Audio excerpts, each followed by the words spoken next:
Kremlin tells Russians, "Don't worry, this war will make your lives better." Here's a summary of the article. Nearly 3 months into Vladimir Putin's special military operation in Ukraine, amid skyrocketing prices at home and potentially decades of economic gains lost, the Kremlin insists its war will make life better for ordinary Russians. The Kremlin, he said, is confident that we will win and achieve all our goals, a jarring claim after Russian forces have repeatedly been forced to retreat from what they believed would be a quick victory in Ukraine, and ordinary Russians have been forced to bear the brunt of the economic fallout. The war that the Kremlin has depicted as a heroic crusade against non-existent neo-Nazi leaders in Ukraine has led to hundreds of foreign companies cutting ties with Russia, killed as many as 27,000 Russian troops, and, according to Ukrainian intelligence, left Putin's military in shambles. A slew of Russian commanders are said to have been punished as Moscow's military losses piled up, with Lieutenant General Vladislav Yushov, the commander of the 6th Combined Arms Army, reportedly sidelined over unprecedented losses of personnel, weapons, and military equipment. The Russian leader is even said to have been involved in mapping out movements for troops in the Donbas, where an entire Russian battalion was wiped out last week as they repeatedly tried to cross a strategic river in the Luhansk region. Putin's role in military strategy has apparently not stopped his own troops from shit-talking his war.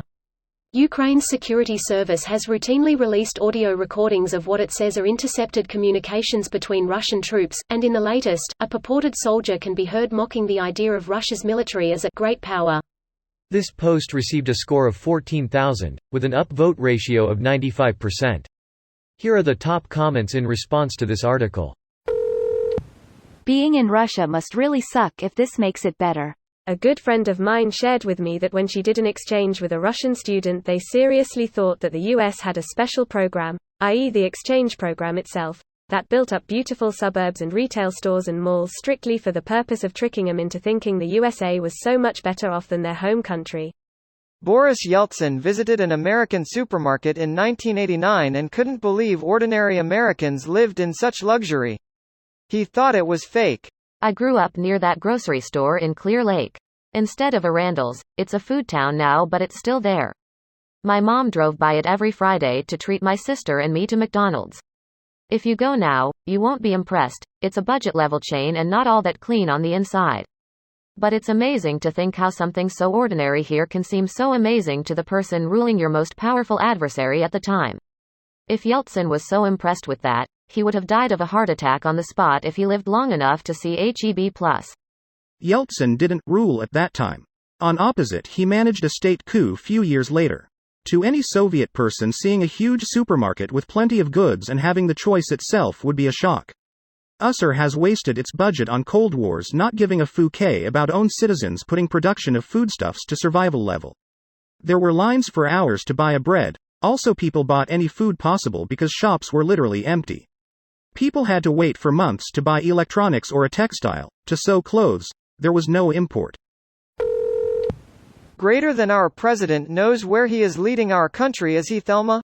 Or Louise? A decade ago, our economy has been on the brink of the abyss, but since then it has made a huge leap forward. Soviet joke.